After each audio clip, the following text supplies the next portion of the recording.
Hello दोस्तों, तो एक बार फिर स्वागत है आपका हमारे चैनल में। मैं हूं शान। अस्सलाम वालेकुम। और ये मेरी वाइफ हैं। अस्सलाम वालेकुम। तो दोस्तों, एक बार फिर हम लोग चैनल लेकर आए हुए हैं द कोहिस्तानी का। तो इस पे भी काफ़ी कमेंट आ रहा था, कोहिस्तानी पे फिर से और वीडियो बनाइए। तो उन्हीं के चैनल से एक और वीडियो हम लोग ने उठाया है। बहुत ही अच्छी वीडियो है। उमर बिन खत्ताब खालिद बिन वलीद का ये जंग है, और अभी तक ये वीडियो हम लोग भी नहीं देखा है। आज आप लोग के साथ ये वीडियो हम लोग भी देखते हैं। तो क्या है ये उमर बिन खत्ताब खालिद बिन वलीद, और इनका टाइटल लिखा हुआ है रिमूव्ड। और रिमूव्ड पे क्या चीज़ है ये हम लोग भी नहीं जानते हैं, साथ में मिल के देखते हैं। तुम भी देखी हो पहले ये चीज़? नहीं। देखी? तो चलिए मिल के देखते हैं। मेरी वाइफ भी नहीं देखी है। तो चलिए वीडियो पहले शुरू करते हैं, फिर देखने के बाद इसके पे बात करते हैं कि आखिर क्या चीज़ था ये। चलिए पहले वीडियो शुरू करते हैं। खालिद बिन वलीद इस्लाम की तारीख के सबसे बड़े जनरल, जिन्होंने इस्लाम को अरब से निकालकर रोमन और पर्शियन एम्पायर जैसी सुपर पावर्स को हराया। लेकिन इस सब के बाद उस वक्त के खलीफा हजरत उमर रज़ियल्लाहु अन्हु ने उन्हें अपनी पोजीशन मतलब आर्मी चीफ के ओहदे से हटा दिया। लेकिन क्यों? इतने बड़े जनरल को हटाने की जरूरत क्या थी? खालिद बिन वलीद अब तक दुनिया के सारे जनरल्स वो वाहिद जनरल है जिन्होंने अपनी पूरी जिंदगी में कोई भी जंग नहीं हारी।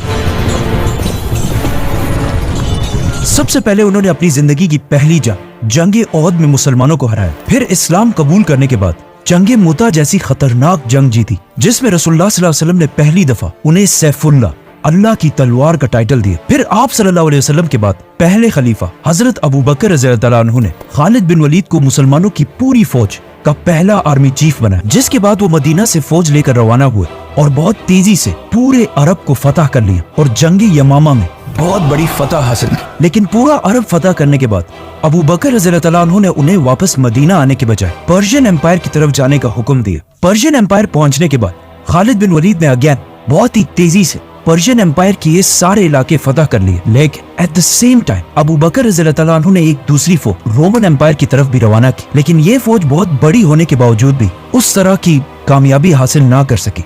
इसीलिए रोमन एम्पायर के हालात कंट्रोल करने के लिए हजरत अबू बकर रज़ियल्लाहु अन्हु ने खालिद बिन वलीद की तरफ ऑर्डर्स भेजे कि वो पर्शियन एम्पायर को छोड़कर रोमन एम्पायर की तरफ जाए।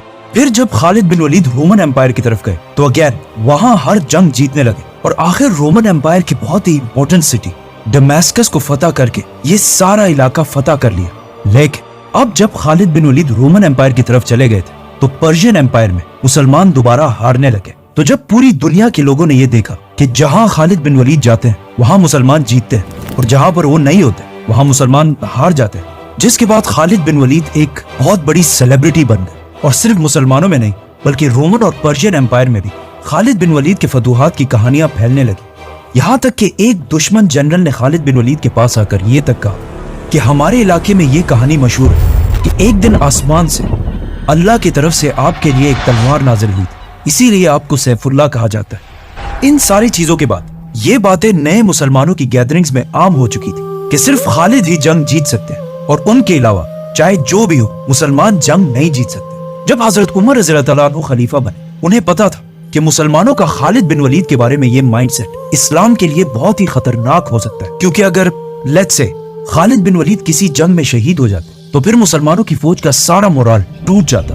तो आखिर हजरत उमर रज़ियल्लाहु अन्हु ने इन हालात को कंट्रोल करने के लिए खालिद बिन वलीद को उनकी पोजीशन आर्मी चीफ के ओहदे से हटाने का फैसला किया। पर वेट, हजरत उमर ने सिर्फ खालिद बिन वलीद को ही नहीं हटाया बल्कि मुसलमानों की स्टेट को हर एंगल से बदलना शुरू किया और मदीना में बैठकर हर इलाके की तरफ ऑर्डर्स भेजे। सबसे पहले उन्होंने फतह किए गए इलाकों में नए गवर्नर्स लगाए और उनको ये ऑर्डर्स दे दिए कि हर फैसले से पहले मदीना में खलीफा से पूछना लाजमी है। और ये अरब के लिए बहुत ही नई बात थी, क्योंकि इससे पहले हर कबीला अपने फैसले खुद ही किया करता था। लेकिन हजरत उमर कबायली सिस्टम के खिलाफ थे और एक सेंट्रलाइज्ड मदीना की ताकत चाहते थे। सूबों में गवर्नर्स लगाने के साथ साथ हजरत उमर ने उन्हें बताए बगैर कुछ जासूस भी बिठाए जो इन गवर्नर्स की अच्छी या बुरी हर खबर हजरत उमर तक पहुंचाते रहते थे। इसके अलावा हजरत उमर ने हर सूबे में जस्टिस इंसाफ का सिस्टम बनाया, जिसमें हर सूबे में इस्लामिक कानून के मुताबिक अदालतें कोर्ट्स बनाए गए और इन सारी अदालतों का हेडक्वार्टर सुप्रीम कोर्ट मदीना में बनाया गया, जिसमें बहुत सारे सहाबा जजेस लगाए गए और इन सारे जजेस में एक सबसे रिस्पेक्टेड और बड़े जज थे हजरत अली रज़ियल्लाहु तआला अन्हु। हजरत उमर रज़ियल्लाहु तआला अन्हु ने हर सिटी में पहली बार एक पुलिस का सिस्टम भी बनाया और इन सिटीज के बाजारों में प्राइसेस को कंट्रोल में रखने के लिए भी एक डिपार्टमेंट बनाया और स्पेशली मदीना के बाजार को कंट्रोल करने के लिए एक औरत शिफा बिनते अब्दुल्ला को इसका लीडर बनाया। ये उस जमाने में बहुत ही अजीब बात थी कि हजरत उमर ने इतनी इंपॉर्टेंट पोस्ट पर एक औरत को कैसे बिठाया, लेकिन हजरत उमर सिर्फ मेरिट को देखकर ही फैसले किया करते थे। ये सब तो वो काम थे जो हजरत उमर रज़ियल्लाहु तआला अन्हु ने सिविल एडमिनिस्ट्रेशन में किए थे, लेकिन इस सब के अलावा उन्होंने मुसलमानों की आर्मी को भी चेंज करना शुरू किया। मतलब इससे पहले हजरत अबू बकर रज़ियल्लाहु तआला अन्हु के दौर में मुसलमानों की आर्मी और जनरल्स सारे फैसले खुद ही किया करती थी और हजरत अबू बकर रज़ियल्लाहु तआला अन्हु ने ये करने की उन्हें इजाजत भी दी थी, क्योंकि उस जमाने में ना फोन्स थे और ना इंटरनेट। तो अगर हर डिसीजन से पहले मदीना से पूछा जाता तो इससे मुसलमानों की फौज की स्पीड बहुत ही स्लो हो जाती। लेकिन हजरत उमर को मुसलमानों की फौज की स्पीड से ज्यादा इस्लाम की फिक्र थी, क्योंकि अगर देखा जाए तो मुसलमानों की इस एम्पायर से भी बहुत बड़ी एम्पायर चंगेज खान ने बनाई थी, लेकिन वो एम्पायर सिर्फ 100 सालों में बिल्कुल खत्म हो गई। लेकिन हजरत उमर रज़ियल्लाहु तआला अन्हु चाहते थे कि इस्लाम इस एम्पायर के बाद भी आने वाले हजारों साल तक दुनिया में कायम रहे। तो उन्होंने अपने आर्मी चीफ खालिद बिन वलीद की तरफ एक लेटर भेजा और उन्हें इस एम्पायर के नए रूल समझाए कि हर डिसीजन से पहले मदीना में खलीफा से पूछना लाजमी है। इसके अलावा हजरत उमर ने मुसलमानों की फौज के अंदर कुछ स्पाइज जासूस भी बिठाए जो इन जनरल्स को बगैर बताए उनकी हर खबर हजरत उमर तक पहुंचाते रहते थे। खालिद बिन वलीद ने जब हजरत उमर रज़ियल्लाहु तआला अन्हु का लेटर पढ़ा कि हर डिसीजन से पहले मदीना में खलीफा से पूछना पड़ेगा, तो उन्होंने ये हुक्म मानने से इनकार कर दिया। इसलिए नहीं कि वो अपने आप को बहुत बड़ा समझते थे, बल्कि इसलिए क्योंकि ऐसा करने से मुसलमानों की फौज की स्पीड बहुत ही स्लो हो जाती और स्लो स्पीड के साथ आगे बढ़ना खालिद बिन वलीद का स्टाइल नहीं था। हजरत उमर ने दोबारा खालिद बिन वलीद की तरफ एक दूसरा लेटर भेजा कि तुम सिर्फ इसी शर्त पर मुसलमानों के आर्मी चीफ रहोगे अगर इन ऑर्डर्स को मान लो। लेकिन अगेन खालिद बिन वलीद ने ऐसा करने से इनकार कर दिया और कहा कि जब पहले खलीफा अबू बकर मुझसे नहीं पूछते थे तो आप मुझसे क्यों पूछ रहे हैं। नाउ इब्ने हाजर अल अस्कलानी की किताब और कुछ बाकी किताबों में एक बहुत ही इंटरेस्टिंग वाकया लिखा है कि एक दिन खालिद बिन वलीद एक महफिल में बैठे हुए थे जहाँ एक शायर ने कुछ बहुत ही जबरदस्त अशार पढ़े। तो खालिद बिन वलीद ने खुश होकर उसे उस जमाने की करेंसी के मुताबिक 10,000 कॉइन्स दिए। लेकिन जब खालिद बिन वलीद ने ऐसा किया उसी वक्त वहाँ पे वो स्पाई भी बैठा हुआ था और ये खालिद बिन वलीद ने छुप के नहीं किया था बल्कि सबके सामने किया था। इसीलिए वहाँ पर बैठे हजरत उमर के स्पाई ने ये सब देख लिया और सीधा इस सब की रिपोर्टिंग हजरत उमर रज़ियल्लाहु तआला अन्हु को की। खालिद बिन वलीद की इस हरकत पर हजरत उमर बहुत ही नाराज हुए और सीधा एक लेटर मुसलमानों के दूसरे जनरल अबू उबैदा इब्ने जर्राह की तरफ भेजा, जिसमें उन्होंने लिखा कि अगर खालिद बिन वलीद ने ये पैसे उस शायर को अपनी जेब से दिए तो ये उसने फजूल खर्ची की है, और अगर ये पैसे उसने मुसलमानों के बैतुल माल से दिए तो ये उसने खयानत की है। इन एनी केस खालिद बिन वलीद को उनकी पोजीशन आर्मी चीफ के ओहदे से हटाना जायज है। और आगे लिखा कि आज से तुम अबू उबैदा इब्ने जर्राह मुसलमानों की फौज के आर्मी चीफ हो गए। लेकिन हजरत उमर ने खालिद बिन वलीद को मुसलमानों की फौज से हटाया नहीं बल्कि एक रैंक नीचे कर दिया, और इसके बाद भी वो फौज के बहुत बड़े जनरल थे, मतलब फौज के सेकंड इन कमांड थे। जब अबू उबैदा रज़ियल्लाहु तआला अन्हु ने खालिद बिन वलीद को हजरत उमर का ये लेटर दिखाया तो चाहिए तो ये था कि खालिद बिन वलीद को बहुत ही सख्त गुस्सा आता कि उनकी सारी मेहनत, मतलब पहले अरब फतह करना, उसके बाद पर्शियन एम्पायर फतह करना और फिर रोमन एम्पायर फतह करने के बाद उनको ये सिला दिया जा रहा है। लेकिन ये लेटर पढ़ने के बाद खालिद बिन वलीद ने अबू उबैदा से कहा समिअना व अताअना, हमने सुना और हमने इताअत की। और बगैर किसी गुस्से या नाराजगी दिखाने के उन्होंने अबू उबैदा से कहा कि आज से मैं आपका यानी आर्मी चीफ अबू उबैदा इब्ने जर्राह का राइट हैंड बनकर रहूंगा। इसे आज हम बहुत ही एक नॉर्मल बात समझते हैं क्योंकि वो सहाबी थे, ऑफ कोर्स उन्होंने ऐसा ही करना था। लेकिन अगर हम दुनिया के सारे बड़े जनरल्स की हिस्ट्री उठाकर देखें तो ऐसा तारीख में कभी भी नहीं हुआ। हिस्ट्री में जब भी किसी लीडर ने अपने इतने ताकतवर जनरल को हटाने की कोशिश की है तो उस जनरल ने हमेशा बगावत की है या बगावत करने की कोशिश की है। फॉर एग्जाम्पल, इससे पहले पर्शियन बादशाह खुसरो ने जब अपने जनरल को हटाया तो रुस्तम ने उसी के खिलाफ ही बगावत कर दी,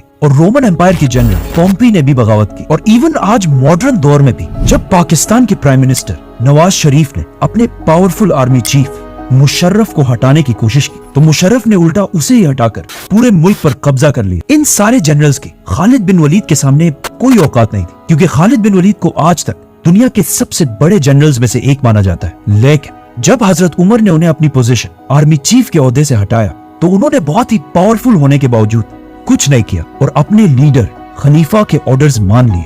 इस वक्त मुसलमान बहुत ही सख्त सिचुएशन में थे, एक तरफ रोमन्स और दूसरी तरफ पर्शियंस, और अगर खालिद बिन वलीद भी बगावत कर देते तो मुसलमानों की एम्पायर हमेशा के लिए खत्म होने का खतरा था।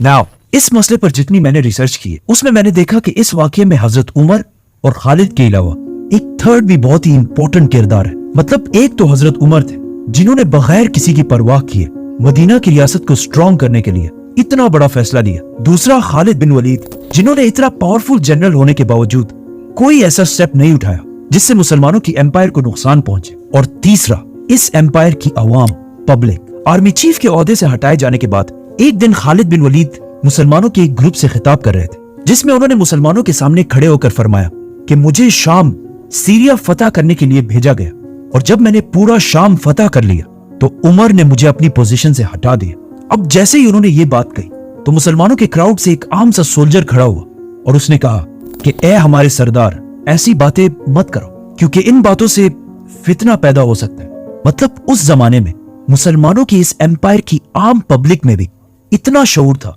कि वो ये बात बहुत ही अच्छी तरह जानते थे कि चाहे जो भी हो जाए लीडर लीडर होता है और जनरल सिर्फ एक जनरल।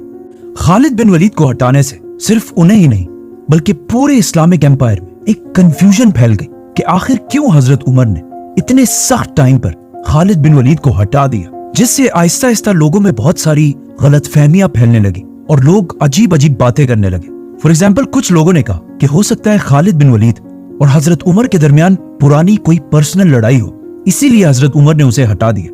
और कुछ और लोगों ने यह तक कहा कि हो सकता है खालिद बिन वलीद ने कोई करप्शन की हो। लेकिन अगेन हजरत उमर का जासूसों का नेटवर्क, स्पाइज का नेटवर्क इतना स्ट्रॉन्ग था कि उन्हें अवाम की इस कंफ्यूजन का पहले ही पता चल गया। तो हजरत उमर ने मुसलमानों को मदीना के मस्जिद नबी में जमा होने का हुक्म दिया और फिर सबके सामने खड़े होकर उन्होंने क्लियरली बता दिया कि मैंने उमर बिन खत्ताब ने अपने आर्मी चीफ खालिद बिन वलीद को किसी पर्सनल दुश्मनी या करप्शन की वजह से नहीं हटाया, बल्कि सिर्फ इसलिए क्योंकि खालिद बिन वलीद की जबरदस्त फतूहात की वजह से लोग अल्लाह के बजाय खालिद बिन वलीद पर ट्रस्ट करने लगे थे।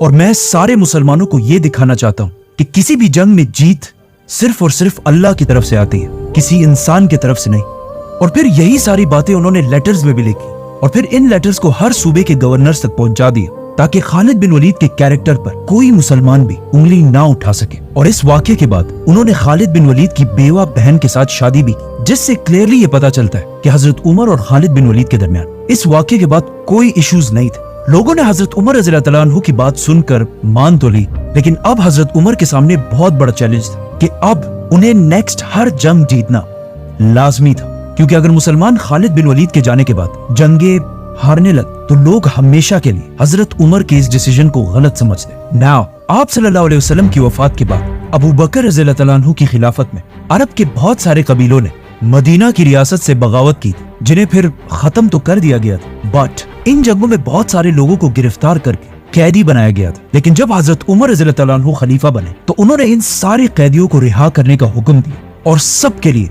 एक आम माफी का ऐलान कर दिया, जिससे पूरे अरब में उनकी पॉपुलैरिटी बहुत ही ज्यादा बढ़ गई और लोग हजरत उमर की इस रहमदिली से इतना खुश हुए कि उन्होंने आकर इस्लाम कबूल कर लिया और फिर अपनी मर्जी से मुसलमानों की फौज में शामिल हो गए। इन लोगों में एक शख्स तुलैहा भी था और ये वो शख्स था जिसने इससे पहले अबू बकर रज़ी अल्लाह तआला अन्हु के दौर में पैगंबर होने का झूठा दावा भी किया था। लेकिन जब वो हजरत उमर रज़ी अल्लाह तआला अन्हु के पास आए तो हजरत उमर ने उन्हें भी माफ कर दिया और वो भी मुसलमानों की फौज में शामिल हो गए। हजरत उमर के इन सख्त और जबरदस्त डिसीजंस के बाद अरब के लोग उनसे इतना खुश थे कि वो पुरानी सारी दुश्मनियां छोड़कर मुसलमानों के साथ शामिल हो गए। और पहली बार ऐसा भी हुआ कि क्रिश्चियंस ने भी आकर पर्शियन एम्पायर के खिलाफ मुसलमानों का साथ देने की कसम खाई। तो अब हजरत उमर ने मुसलमानों और क्रिश्चियंस को मिलाकर पर्शियन एम्पायर के खिलाफ एक नई आर्मी बनाई। इस फौज ने मुसन्ना की लीडरशिप पर्शियन एम्पायर की एक बहुत बड़ी फौज को हरा दिया और eight the same time Abu Ubaida इब्न जर्राह की लीडरशिप में भी मुसलमानों ने रोमन एम्पायर की एक फौज को हराकर बहुत बड़ी फतह हासिल की। और इस तरह पूरी दुनिया ने देखा कि मदीना की रियासत मुसलमान खालिद बिन वलीद के बगैर भी जंगे जीत सकते और हजरत उमर रज़ी अल्लाह तआला अन्हु का प्लान कामयाब हो गया। लेकिन अब मुसलमानों की तारीख की ये थी ये जंग अच्छा, इसमें ये चीज़ था, सबसे अच्छी चीज़ सीखने को मिली कि खालिद बिन वलीद को अगर उमर रज़ी अल्लाह ताला ने उनके चीफ़ उससे हटा दिया, लेकिन हटाने के बाद भी उन्होंने कुछ नहीं बोला। और सबसे बड़ी सीख इसमें ये मिलती है कि आजकल देखिए, आजकल भी उन्होंने एग्ज़ाम्पल भी दिया, आजकल हमें भी कोई पोजीशन अगर मिल जाए, उस पोजीशन से हटा दें, तो हमें बहुत तकलीफ़ होगी, लेकिन उस टाइम ये था ईमान, यकीन मुसलमानों का। सही बात है कि नहीं? कुछ बोलना चाहेंगे आप? नहीं, आप ही आज बोले। अच्छा, तो दोस्तों ऐसे ही वीडियो को क्या बोलते हैं, आप लोग कमेंट करते रहिए कि आगे हम किस पे वीडियो बनाएं। ये भी एक हमारे फॉलोवर थे, उनका कमेंट आया हुआ था काफ़ी दिनों से कि कोहिस्तानी पे वीडियो बनाना छोड़ दिए हैं, तो इसी वजह से हम फिर से इस पे वीडियो बनाए हैं। और आप कमेंट करते रहिए, और आगे भी जो आप कमेंट करेंगे उस पे हम वीडियो बनाने की कोशिश करेंगे, रिएक्शन देने की कोशिश करेंगे। तब तक के लिए आपसे मिलते हैं नेक्स्ट वीडियो में। अल्लाह हाफ़िज़। अल्लाह हाफिज़।